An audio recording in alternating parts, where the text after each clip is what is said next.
स्वागत है आप सभी का हिस्ट्री 360 चैनल में। मैं रवि कुलरिया, हिस्ट्री लेक्चर राजस्थान से। यूपी में होने वाले असिस्टेंट प्रोफेसर के एग्जाम के लिए काफ़ी सारे विद्यार्थियों ने पूछा था कि वर्ल्ड हिस्ट्री और हिस्टोरियोग्राफी के टॉपिक्स हम कहाँ से पढ़ें, क्योंकि वर्ल्ड हिस्ट्री वाले टॉपिक्स किसी एक बुक में मिल नहीं पा रहे हैं। आज सुबह भी एक विद्यार्थी का फेसबुक पर मैसेज आया था, तो उसके बाद में मैंने जैन एन माथुर की किताब में, अरविंद भास्कर की किताब में, दीनानाथ वर्मा और शिव कुमार सिंह की किताब में इन टॉपिक्स को देखा। हालांकि दीनानाथ वर्मा की किताब में कई टॉपिक्स इनमें से हैं, लेकिन फिर भी कई टॉपिक्स आपके छूट रहे हैं और उसके बाद में इतिहास में अनुसंधान अलग से रह जाता है। तो ये सिलेबस के अकॉर्डिंग मैंने लिखा है हिंदी और अंग्रेजी में। अब मैं आपको इसका एक सॉल्यूशन बताता हूँ। थोड़ी सी आपको मेहनत करनी पड़ेगी, आपका सारा काम बन जाएगा। जैसे नेट जेआरएफ का सिलेबस 2018 में चेंज होने से पहले इतिहास के 2 पेपर हुआ करते थे नेट में, पेपर सेकंड और पेपर थर्ड। पेपर थर्ड में 10वीं यूनिट में 2 यूनिट हुआ करती थी, वहीं से ये सिलेबस उठाया गया है। देखिए ये आपके टॉपिक्स देखिए, मानव के अधिकार, नस्लवाद, साम्राज्यवाद, समाजवाद, नाजीवाद, संसदीय लोकतंत्र, राष्ट्रमंडल, शीत युद्ध, उत्तर आधुनिकतावाद, या इसको आप पश्च आधुनिकतावाद कह सकते हैं।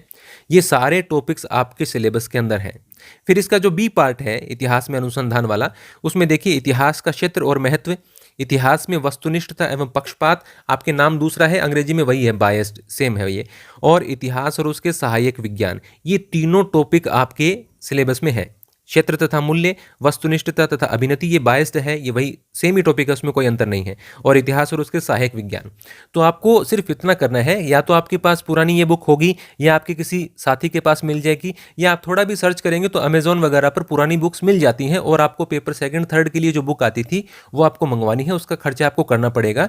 उसमें आपको फ़ायदा ये होगा कि ये सारे टॉपिक्स आपको एक स्थान पर मिल जाएंगे, नहीं तो आप बुक्स को ढूंढते रहेंगे। मैं ये कह रहा हूँ कि मैंने सारी बुक्स खंगाल ली, फिर भी ये सारे टॉपिक्स कंप्लीट नहीं हो पा रहे हैं। तो यदि आप इस मुश्किल से बचना चाहते हैं तो आपको ज़्यादा महंगी नहीं मिलेगी। 200-400 जितने भी, अभी आपका एम ही असिस्टेंट प्रोफेसर बनना है, तो आप इन टॉपिक्स को छोड़ नहीं सकते, काफ़ी स्कोरिंग टॉपिक्स हैं। तो इनके लिए मेरी राय ये रहेगी कि आपको पुरानी नेट की जो सेकंड थर्ड पेपर की किताब आती थी वो किताब यदि मिल जाए तो आपका पूरा सॉल्यूशन मिल जाएगा, और आप नेट जेआरएफ के ओल्ड पेपर्स में से इनके क्वेश्चन भी सॉल्व कर सकते हैं। क्योंकि नेट जेआरएफ के अभी भी कोई सॉल्व पेपर लेंगे तो आपको 2016, 17, 13, 14, 15 सारे पेपर उनके अंदर आते हैं पिछले 10-15 सालों के, तो वहां से इसके क्वेश्चन भी आप सॉल्व कर सकते हैं।